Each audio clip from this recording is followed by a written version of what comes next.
दोस्तों नमस्कार। आपको याद होगा पिछले 6-7 महीने से मैं एक ही बात बोल रहा था कि अपनी वेबसाइट लॉन्च होने वाली है, अपनी वेबसाइट गूगल पर आने वाली है। फाइनली इंतज़ार ख़त्म हो चुका है और अपनी वेबसाइट इंटरनेट पर लाइव हो चुकी है। वेबसाइट का नाम है itsstockfinder.com। ये नाम सर्च करके इस वेबसाइट पर आप पहुंच सकते हो। एक बात और बता देता हूँ, जो ये वेबसाइट बनाई गई है, जो डिज़ाइन किया गया है, वो मेरा खुद का है। ऐसी वेबसाइट आपको पूरे यूट्यूब पर देखने को नहीं मिलेगी, सॉरी, पूरे इंटरनेट पर देखने को नहीं मिलेगी। जो जो फंक्शन मैंने इसमें डलवाए हुए हैं वे कहीं पर आपको देखने को नहीं मिलेंगे। ठीक है, अब इसमें कौन कौन से फंक्शन हैं इसका नाम सर्च करके आप यहाँ पर पहुँच सकते हो और इस वेबसाइट को देख सकते हो। ठीक है, अच्छी लगे तो कमेंट करके बता देना।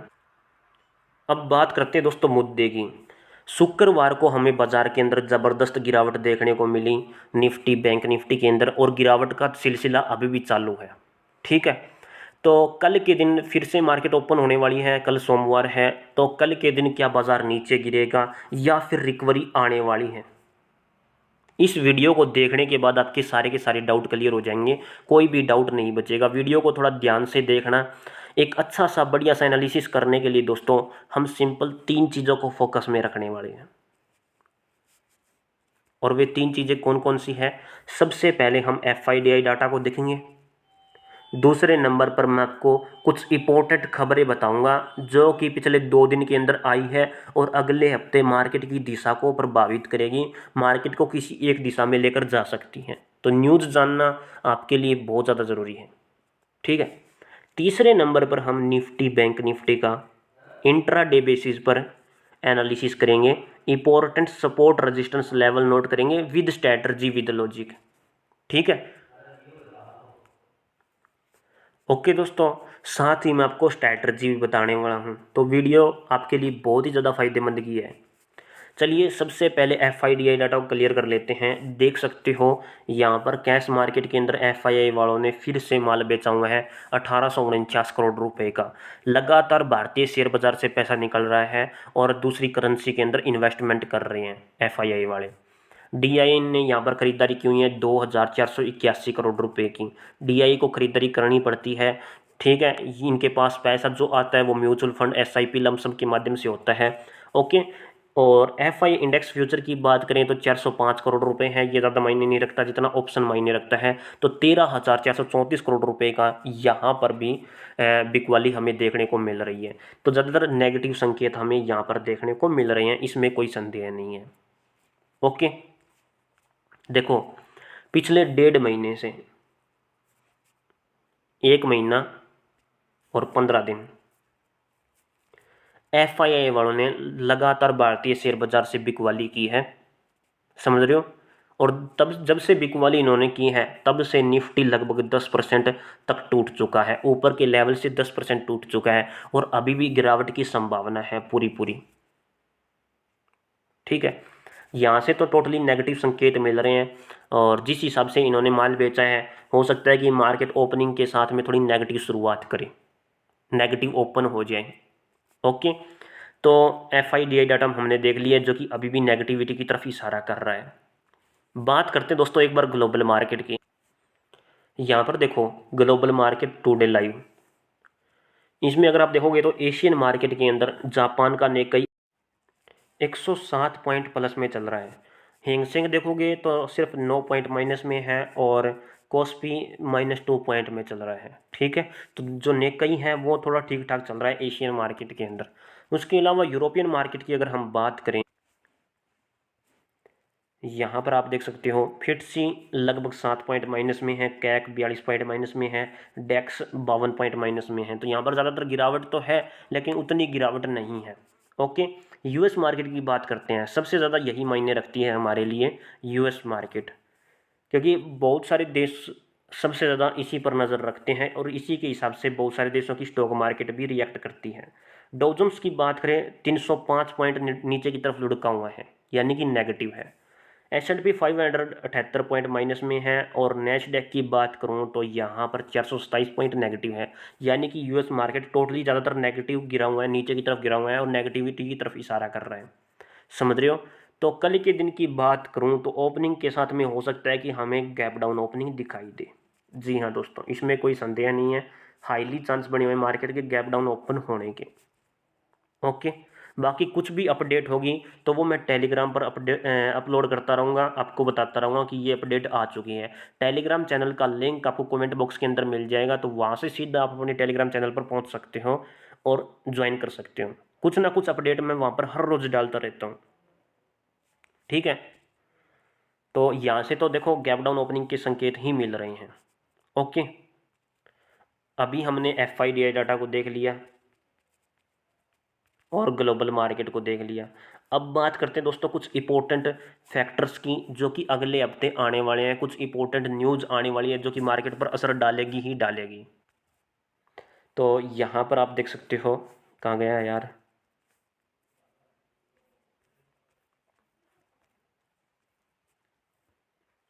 ये आप यहाँ पर देख सकते हो।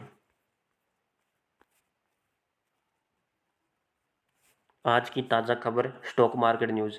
भारतीय शेयर बाजार लगातार नीचे गिर रहे हैं, अभी कुछ और गिरावट आने की संभावना है।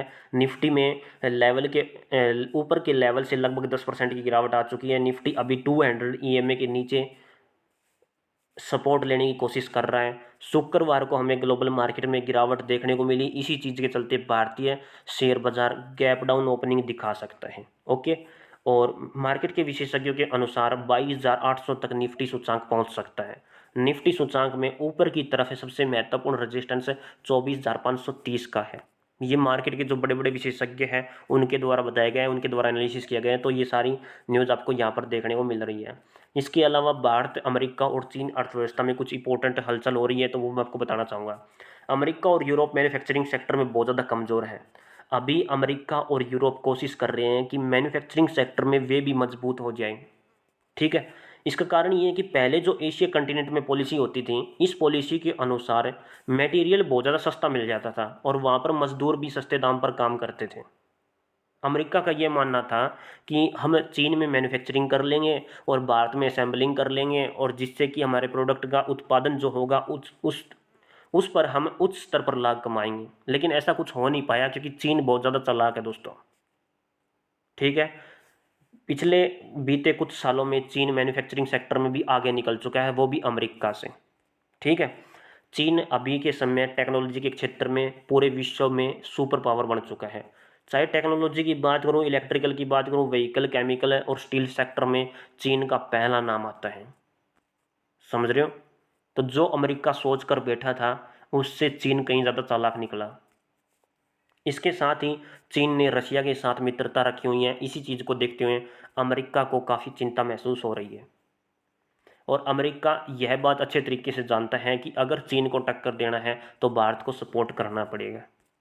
ठीक है, ये सारी चीज़ें किस लिए हो रही है? ये चीज़ें हो रही है अर्थव्यवस्था के लिए दोस्तों, इकोनॉमी के लिए। अगर अपने अपने देश की इकोनॉमी की मजबूत करनी है तो उत्पादन, जो मेन चीज़ होती है ना, भारत के अंदर जो उत्पादन है, बड़ा उत्पादन है, ठीक है, उसमें मुनाफा करना पड़ेगा। अगर वो मुनाफा करती है, बाहर विदेशों में माल बेचा जाता है, अच्छा खासा उत्पादन अपने देश में होता है, बाहर अच्छा खासा पैसा कमाया जाता है और अपने हिंदुस्तान में आता है, तो अपने देश की जो इकोनॉमी की है बहुत ज़्यादा बढ़ जाएगी। समझ रहे हो? और इसी चीज़ के लिए सब भागे भागे फिर रहे हैं, और इस चीज़ में चीन पहले नंबर पर रफ्तार पकड़े हुए हैं। ठीक है, और ये चीज़ मैंने इसलिए बताई है क्योंकि स्टॉक मार्केट का इसके साथ बहुत ज़्यादा रिलेशन होता है, बहुत ज़्यादा संबंधित होती है। अगर इकोनॉमी की बढ़ेगी तो ऑटोमेटिक स्टॉक मार्केट भी ऊपर की तरफ भागेगी। समझ रहे हो? अब बात करते हैं कि कुछ ऐसे फैक्टर जो कि भारतीय शेयर बाजार को प्रभावित करेंगे। अगले हफ्ते दो खबरें आने वाली हैं जो पूरे भारतीय शेयर को बाजार को प्रभावित करेगी। महाराष्ट्र में, और ये झारखंड लिखा हुआ है, के आने वाले इलेक्शन के नतीजे। महाराष्ट्र भारत का फाइनेंशियल कैपिटल है। मुंबई, पुणे, नागपुर वह जिले हैं जिनकी अर्थव्यवस्था भारत में सबसे ज़्यादा है। ठीक है, किसी भी पॉलिटिकल पार्टी को फाइनेंशियल मजबूत होना है दोस्तों, तो मुंबई, पुणे और नागपुर में अपनी सीटें मजबूत करनी पड़ेगी। इन सीटों पर उन्हें जीतना पड़ेगा। ऐसा क्यों? क्योंकि बड़ी बड़ी जो चीज़ें हैं महाराष्ट्र में यहीं से चलती है, जैसे कि शेयर बाजार हो गया, रियल एस्टेट की ट्रांजैक्शन हो गई, बड़ी बड़ी ट्रांजैक्शन यहीं से होती है, मुंबई से, महाराष्ट्र से ही तो होती है। ठीक है, रियल एस्टेट बहुत बड़ा सेक्टर है दोस्तों, आपको पता ही होगा इस चीज़ का। तो महाराष्ट्र के इलेक्शन में अभी 288 सीटें असेंबली की हैं और 48 सीटें लोकसभा की हैं। ठीक है, तो ये सारी चीज़ें हैं ना, आप यहाँ पर देख सकते हो। तो पहला तो नतीजा ही होगा, अगर नतीजे अच्छे तरीके से आते हैं तो स्टॉक मार्केट को रिवर्स कर सकते हैं, अपने मोमेंटम में लेकर जा सकते हैं। उसके अलावा है दोस्तों आरबीआई की पॉलिसी, ज़्यादा कुछ नहीं बताऊंगा, आप देख सकते हो। आरबीआई की पॉलिसी है, पिछले काफ़ी दिनों से जब भी इनकी मीटिंग हुई है, ये इंटरेस्ट रेट को एज इट इज़ रख रहे हैं, ब्याज दर को कोई बदलाव नहीं कर रहे हैं। ठीक है, अगर ब्याज दर इंटरेस्ट रेट घटा दिया जाता है हिंदुस्तान के अंदर, तो अपनी स्टॉक मार्केट ऑटोमेटिक ऊपर की तरफ भागेगी। और ये इनकी मीटिंग होगी 4, 5 और 6 तारीख को। ठीक है, तो यही है हाल फिलहाल 2 इंपॉर्टेंट खबरें जिनके हिसाब से मार्केट रिवर्स कर सकती है। और ये बड़े ट्रिगर है दोस्तों, छोटे मोटे ट्रिगर नहीं है, बहुत बड़े ट्रिगर है, यही मार्केट को रिवर्स कर सकते हैं बस, इसके अलावा कोई और ट्रिगर नहीं। तो यहाँ पर हमने एफआईडीआई डाटा को देख लिया दोस्तों, न्यूज़ मैंने आपको बता दी। अब बात करते हैं निफ्टी बैंक निफ्टी के एनालिसिस पर। चलिए चलते हैं, सबसे पहले बैंक निफ्टी के लेवल देख लेते हैं। देखो दोस्तों, यहाँ पर मैंने बैंक निफ्टी का 1 वीक का टाइम फ्रेम सेट किया हुआ है, और 1 वीक के टाइम फ्रेम में एक स्ट्रैटजी थी जो मुझे आपको बतानी थी, और वो स्ट्रैटजी है ये वाली। ये मेरी एक फेवरेट कैंडल है दोस्तों, ये बीच वाली, इसे मैं बोलता हूँ स्पिनिंग टॉप। और स्पिनिंग टॉप का मैं हाई और लो मार्क करता हूँ, जिस साइड भी मार्केट ब्रेकआउट या ब्रेकडाउन करती है उसी साइड मैं निकल लेता हूँ। अब इसने डाउन साइड की तरफ ब्रेक किया है तो मैं पुट साइड की तरफ ट्रेड के बारे में सोचूंगा, ना कि ऊपर की तरफ। ठीक है, और मार्केट अभी डाउन साइड की तरफ ही चल रही है। अगर मार्केट रिवर्स लेकर के इसके अंदर घुस गई तो फिर नीचे नहीं गिरेगी, समझ रहे हो। इसके ऊपर क्लोजिंग हो गई ना, फिर नीचे नहीं गिरेगी, क्योंकि स्पिनिंग टॉप सेंट्रल एरिया है। और सेंट्रल एरिया की अगर वापस सेंट्रल एरिया के पास आती है तो इसका मतलब है कि मार्केट रिवर्स ले रही है। ठीक है, ये चीज़ें मैं आपको कहीं पर भी दिखा सकता हूँ। बहुत बड़ी बढ़िया कैंडल होती है स्पिनिंग टॉप, मार्केट के ट्रेंड के बीच में बन जाए, अच्छा खासा पैसा बना देती है दोस्तों। कहाँ पर दिखाऊँ मैं आपको अब ये स्पिनिंग टॉप है, देखो ये बिल्कुल बढ़िया स्पिनिंग टॉप है। हाई और लो मार्क कर लो, मार्क करने के बाद अपसाइड मोमेंटम में गई मार्केट। ठीक है, एक हफ्ते के लिए ऊपर की तरफ रही, लेकिन उससे अगले हफ्ते भी बहुत बढ़िया तरीके से हमें प्रॉफिट देखने को मिला मार्केट के अंदर। ठीक है, फिर मार्केट ने रिवर्स ले लिया, इसके नज़दीक आ गई, इसके अंदर ही वापस घुस गई। और मैंने क्या बता रखा है, वापस अंदर घुस गई तो इसका मतलब है कि और गिरावट आने वाली है। ठीक है, मार्केट ने रिवर्स ले लिया, गिरावट आएगी। तो और ये था धाकड़ मूवमेंट जो पैसा बनाने वाला था। अब यहीं पर ये है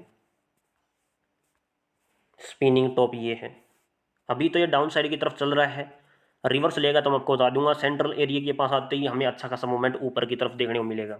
बस ये चीज़ बतानी थी जो मैंने आपको बता दी है। और कहीं पर देखना चाहो तो और कहीं पर भी देख सकते हो स्पिनिंग टॉप को। ऐसा नहीं है कि काम नहीं करता, काम बिल्कुल करता है, अच्छे तरीके से काम करता है और बड़े मूवमेंट को कैप्चर कर देता है। ये देखो स्पिनिंग टॉप यहाँ पर आया हुआ है बीच में, हाई और लो को मार्क कर लो, अपसाइड मोमेंटम में मार्केट फटी हुई है। जैसे ही फैल हुई, देखो फैल कब होगी, पहले प्रॉफिट देगी उसके बाद रिवर्स करेगी। तो जैसे ही अंदर आई है दोस्तों, देखो क्लोजिंग मायने रखती है, पहले नीचे क्लोजिंग हुई फिर अपसाइड मोमेंटम में वापस आई है। ठीक है, ये मान सकता हूँ कि मैं यहाँ पर मार्केट ने काटा है सबका। ओके, लेकिन उसके बाद देखो वापस फिर से नीचे गिर गई। ठीक है, अब ये देख लो आप, यकीन ना आए तो आपको ज़्यादातर आपको स्पिनिंग टॉप काम करती हुई मिलेगी। अपसाइड मोमेंटम में मार्केट चली गई। अब ये देख लो आप, ये भी स्पिनिंग टॉप अपसाइड मोमेंटम में चली गई। कहाँ कहाँ पर दिखाऊँ मैं स्ट्रैटर्जी, तो ये तो थी यार, देखो स्ट्रैटर्जी बतानी थी, वो स्ट्रैटर्जी मैंने आपको बता दी है। मार्केट का सॉल्यूशन हो जाए ना, अच्छे तरीके से मूवमेंट हमें देखने को मिल जाता है। तो इस प्रकार से एक एम टाइप का पैटर्न बनाऊँ, हाँ एक एम टाइप का पैटर्न बना हुआ है, एक इस प्रकार से एम टाइप का पैटर्न बना हुआ है। बीच में अगर आप देखोगे तो एक बॉक्स है, और इस बॉक्स के नीचे हमें गिरावट देखने को मिल रही है, और इससे बॉक्स से पहले भी गिरावट देखने को मिल रही है। देखो मैं एक स्ट्रैटर्जी और बताता हूँ आप सभी को, पहले मार्केट नीचे गिरती है, फिर एक बॉक्स सा बनाती है, यहाँ पर कुछ भी पैटर्न बना सकती है, यहाँ पर एक पीनट बना सकती है मार्केट, यहाँ पर ट्रायंगल शेप पैटर्न बना सकती है। लेकिन अगर वापस अपसाइड मोमेंटम में उठेगी ना, तो इतना ही मोमेंट उठेगी जितना ये ऊपर से लेकर के नीचे गिरी है। और अगर ये मार्केट नीचे गिरेगी, क्योंकि डुअल डायरेक्शन होते हैं दोस्तों, इनकी कोई डायरेक्शन नहीं होती, मार्केट किसी भी साइड फिसल सकती है। और अगर ये डाउन साइड की तरफ गिरेगी तो उतना ही गिरती है जितना ये ऊपर से लेकर के यहाँ तक गिरी है, यहाँ तक। ठीक है, तो यहाँ से लेकर के ये इतना ही गिरेगी जितना पहले गिरावट आ चुकी है, यानी कि ये पॉइंट आप नाप सकते हो, उतना ही पॉइंट यहाँ पर हमें देखने को मिलेगा। अब यहाँ पर इसने क्या किया, बॉक्स बना दिया और इस बॉक्स से पहले जितनी गिरावट हुई थी इस लेवल से लेकर के यहाँ तक की, उतनी गिरावट हमें यहाँ पर देखने को मिल रही है। समझ रहे हो, ये है छोटा सा एक लॉजिक। तो इसे मैंने पहले से ही नाप लिया है कितनी गिरावट हो सकती है। तो देखो 49,000 तक का लेवल बैठ रहा है वैसे तो, और अगर मार्केट रिवर्स लेती है तो थोड़ा मोटा पुल बैक दिखा सकती है। बाकी इंडियन जो मार्केट होती है ना, इंडियन मार्केट, उसमें हाफ पॉइंट तक का टारगेट लिया जाता है। पहले हाफ पॉइंट, उसके बाद पूरा 100 पॉइंट। तो ये हाफ पॉइंट को क्रॉस कर चुकी है, तो अगला टारगेट 1 वीक के टाइम फ्रेम में तो देखो 49,000 तक का पड़ रहा है और अभी 50,000 पर ही ट्रैवल कर रही है, यानी कि अभी गिरावट थोड़ी बाकी है। 1 डे के टाइम फ्रेम में लौटते हैं और 1 डे के टाइम फ्रेम में मैंने वही चीज़ सेट की हुई है दोस्तों। देखो थोड़ी मोटी हो सकती है ऊपर नीचे, देखो ये अगर मैं 1 मिनट के सॉरी अभी सेट करता हूँ, आपको दिखा देता हूँ। 1 डे का टाइम फ्रेम है और 1 डे के टाइम फ्रेम में इतनी गिरावट हमें देखने को मिली है, जस्ट थोड़ी मोटी ऊपर नीचे हो सकती है। तो आफ्टर ए, हाँ बिल्कुल बिल्कुल बिल्कुल बिल्कुल इतना ही मोमेंट है, बिल्कुल इतना ही मोमेंट है, क्योंकि यहाँ से गिरना शुरू हुई है ना, तो इतना ही मोमेंट डाउन साइड की तरफ दिखा रही है। ओके, और दूसरी स्ट्रैटेजी बताऊँ तो इंडिकेटर का आप यूज कर सकते हो। अगर इंडिकेटर के ऊपर निकलती है, जैसे ही इंडिकेटर नीचे की तरफ शिफ्ट होगा और अगर ऊपर की तरफ निकल जाए कैंडल, ऊपर की तरफ एक भी पॉजिटिव कैंडल क्लोज हो जाए, तो सिंपल सा मतलब है कि मार्केट अब रिवर्स ले रही है, फिर मोमेंटम में जाकर रुकेगी। ठीक है, ये वही बॉक्स था जो मैंने 1 वीक के टाइम फ्रेम में आपको बताया था। मार्केट पूरा का पूरा कंसोलिडेशन जोन में है, पूरा कंसोलिडेशन जोन में।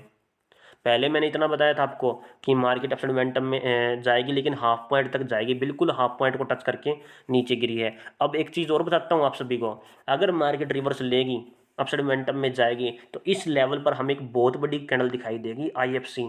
आईएफसी का मतलब होता है इंस्टीट्यूशनल फंडिंग कैंडल। अब ये कौन सी कैंडल होती है, ऐसी ऐसी कैंडल होती हैं, ऐसी ऐसी बड़ी बड़ी कैंडल्स होती है। ठीक है, तो लो लेवल पर एंट्री लेना और अपसाइड मोमेंटम में अच्छा खासा पैसा बना सकते हो। अब वह सबको स्ट्रैटेजी का पता होना चाहिए। स्ट्रैटेजी का नहीं पता है तो टेलीग्राम चैनल को ज्वाइन कर सकते हो, फ्री टेलीग्राम चैनल है, कोई दिक्कत वाली बात नहीं है। वहाँ पर मैं टेलीग्राम पर स्टॉक से संबंधित है और न्यूज़ वगैरह अपडेट करता रहता हूँ। बात करते हैं इंपॉर्टेंट लेवल्स के बारे में। देखो अभी हाल फिलहाल एक बहुत ही बड़ी रेड कैंडल बनी, बीरिश कैंडल थी, और यहाँ पर एक इन्वर्टेड हैमर बनी हुई है। हैमर ने अपना बिल्कुल काम सही कर दिया कि हाफ पॉइंट तक रिवर्स लेकर के गई और वापस नीचे गिर गई। ठीक है, अब यहाँ पर गैप डाउन ओपनिंग होने की संभावना है दोस्तों। हाल फिलहाल मोस्ट इंपॉर्टेंट सपोर्ट लेवल बैठ रहा है 50,000 का। अगर 50,000 के नीचे शुरुआत करती है और 50,000 180 के ऊपर निकलती है, तब हम सी साइड की तरफ ट्रेड के बारे में सोचेंगे, उससे पहले नहीं सोच सकते। अगर कोई स्ट्रैटेजी लग गई तब हम सोच सकते हैं, बाकी हम नहीं सोच सकते। समझ रहे हो, 180 के ऊपर निकल जाए तो उसके बाद अगला टारगेट है 50,500 तक का मोस्ट इंपॉर्टेंट लेवल। इसके ऊपर निकलेगी तब हम सी साइड के बारे में सोचेंगे। अगर मार्केट गैप डाउन ओपन होने के बाद थोड़ा पंप करे ऊपर की साइड, फिर वापस रिवर्स ले लें, तो जैसे ही रिवर्स लेगी तो ऊपर के लेवल पर आपको एक नेगेटिव कैंडल दिखाई देगी, जो हमें संकेत देती है कि अब गिरावट चालू हो जाएगी। समझ रहे हो, तो वो गिरावट हमें यहाँ पर फिर देखने को मिलेगी। या फिर जहाँ से शुरुआत करी थी अपसाइड मोमेंटम में जाने के बाद रिवर्स ले, तो इस लेवल के नीचे हम पी साइड की तरफ ट्रेड के बारे में सोचेंगे। ओके दोस्तों, और गिरावट कितनी है वो मैंने आपको बता ही दिया है। उसके अलावा पीछे आप देख सकते हो मोस्ट इंपॉर्टेंट सपोर्ट लेवल ये बैठा हुआ है अभी भी, एसआर इंटरचेंज का एरिया है ये। सारी चीज़ें मैंने बता दी हैं, कोई दिक्कत वाली बात नहीं है। मोस्ट इंपॉर्टेंट लेवल भी मैंने आपको बता दिए हैं। और क्या बताऊं, इस लेवल को क्रॉस करने के बाद 49,500 के लेवल को आप नोट कर सकते हो डाउन साइड में। ओके दोस्तों, बात करते हैं निफ्टी के बारे में। चलिए चलते हैं निफ्टी के चार्ट पर। फाइनली निफ्टी का चार्ट मैंने ओपन कर लिया है और टाइम फ्रेम 1 डे का सेट किया हुआ है और इंडिकेटर MA यूज कर रखा है। बहुत ही सिंपल इंडिकेटर है, बड़े बड़े मूवमेंट को आसानी से कैप्चर करा देता है। यहाँ तक कि 2-2, 3-3 हज़ार पॉइंटों का मूवमेंट कैप्चर करा देता है। बिटकॉइन में बहुत बढ़िया तरीके से काम करता है दोस्तों। ठीक है, बस इसका यूज करना आना चाहिए, फुल मजे ही मजे है। फिर देखो निफ्टी के अंदर कुछ भी नहीं है, कुछ भी नहीं है। इन्वर्टेड नहीं, हेड एंड शोल्डर पैटर्न बन रहा है और लगातार गिरावट कंटिन्यू है। पहले चेंज ऑफ करेक्टर यहाँ पर किया था, फिर मैंने बताया था कि दूसरा चेंज ऑफ करेक्टर यहाँ पर पड़ रहा है, तो इस लेवल तक पहुँचने की कोशिश करेगी। रिवर्स आई, कोशिश कर ली, यहीं तक पहुँच गई। पहुँचने के बाद फिर मैंने आपको बताया था कि यहाँ पर एक ट्रेंगल शेप पैटर्न बन रहा है। किस किस को याद है ट्रेंगल शेप पैटर्न के बारे में मैंने बताया था? उल्टा ट्रेंगल शेप पैटर्न बन रहा है। यहाँ पर इसका क्या है, रेजिस्टेंस लेवल है, और इस प्रकार से ये ट्रायंगल शेप पैटर्न है, देख सकते हो। हमेशा ट्रायंगल शेप पैटर्न ऐसे होता है, ऐसे। ये उल्टा बना हुआ है यहाँ पर, ठीक है। मोस्ट इंपॉर्टेंट लेवल ये वाला है 24,500 का। जब तक इस लेवल को क्रॉस नहीं करेगी विद IFC, तब तक हमें कोई मूवमेंट नहीं मिलेगा ऊपर की साइड, और ना ही हम सोच सकते कि मार्केट अब पॉजिटिव हो चुकी है, ठीक है। इसके नीचे कंसोलिडेशन करेगी, या फिर इस लेवल तक पहुंचने के लिए अच्छा खासा मूवमेंट, अच्छी खासी लिक्विडिटी चाहिए, ठीक है। समझ रहे हो? अभी ये ट्रायंगल शेप पैटर्न है, और ट्रायंगल शेप पैटर्न जब भी बनता है मार्केट के अंदर, जैसे कि इस प्रकार से पैटर्न बनता है, तो मार्केट अपसाइड मोमेंटम में फट जाती है, कई बार नीचे गिर जाती है, और कई बार यहीं पर कंसोलिडेशन करने के बाद फिर फट जाती है। यही चीज़ें हैं, देखो ध्यान से दिखाता हूँ मैं आपको। मार्केट नीचे गिरी, फिर अपसाइड मोमेंटम में आई, फिर नीचे गिरी, फिर अपसाइड मोमेंटम में आई, और फिर एकदम से फट गई, ऊपर तक फट गई दोस्तों। ये उल्टा है इसका, फिर थोड़ा सा गिरावट दिखाती है, फिर फट गई। अब यहाँ पर कितनी गिरावट है एक बार चेक कर लेते हैं निफ्टी के अंदर। कोई दिक्कत बड़ी बात नहीं है, वीडियो थोड़ी लंबी हो जाएगी, बाकी समझ में आसानी से आ जाएगा। ये देखो कहाँ तक गिरावट आई है, यहाँ तक गिरावट आई है, लगातार इस लेवल को टच कर ही लिया है। इस लेवल से गिरने के बाद यहाँ तक गिरी है। ये सेलिंग प्रेशर था, जो पहले मार्केट इस लेवल से लेकर इतना नीचे गिरी थी, आफ्टर ए पीनेंट उतना ही नीचे गिरी है। देख सकते हो यहाँ से गिरना शुरू हुई थी, उतना ही नीचे गिरी है, और अभी थोड़ा और भी नीचे गिर रही है, समझ रहे हो। और ये डंडी मैंने कहाँ से, सेलिंग प्रेशर कहाँ से ऐड किए हुए हैं, क्योंकि यहाँ पर भी एक छोटा सा पीनट बन रहे हैं इस प्रकार से। तो इससे पहले का जो प्रेशर, सेलिंग प्रेशर है, वो यहाँ से लेकर के, देखो मैं दिखाता हूँ, यहाँ से लेकर के लगभग यहाँ तक का सेलिंग प्रेशर है अपने पास, ठीक है। उतना ही selling pressure after a peanut के बाद दिखा रखा है मैंने, ये देखो लगभग लगभग उतना सा ही है, ठीक है। और मोस्ट इंपॉर्टेंट लेवल यहाँ पर बैठेगा अभी हाल फिलहाल 23,250 के आसपास, ये सपोर्ट लेवल है। और ऊपर की तरफ है पहला रेजिस्टेंस लेवल होगा 23,650 का। तो पहला रेजिस्टेंस लेवल है 23,650। इस लेवल को क्रॉस करने के बाद 23,800, 23,800 के लेवल को क्रॉस करने के बाद 24,000 का लेवल, नहीं 24,050 का लेवल, ये लेवल है मोस्ट इंपॉर्टेंट। जैसे जैसे लेवल क्रॉस करती जाएगी मार्केट, हमें सी साइड की तरफ ट्रेड देखने को मिलेगी, ओके।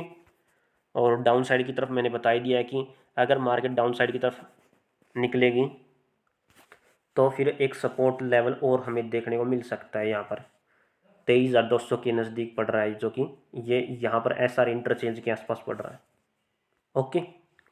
वीडियो देखने के लिए आप सभी का बहुत बहुत धन्यवाद। मिलता हूं दोस्तों नेक्स्ट वीडियो में। भारत माता की जय दोस्तों। आशा करता हूं आपको वीडियो पसंद आई होगी। तो टेलीग्राम चैनल को अवश्य ज्वाइन करें, और अपने यूट्यूब चैनल को भी अवश्य ज्वाइन करें लेटेस्ट अपडेट प्राप्त करने के लिए। बहुत बहुत धन्यवाद।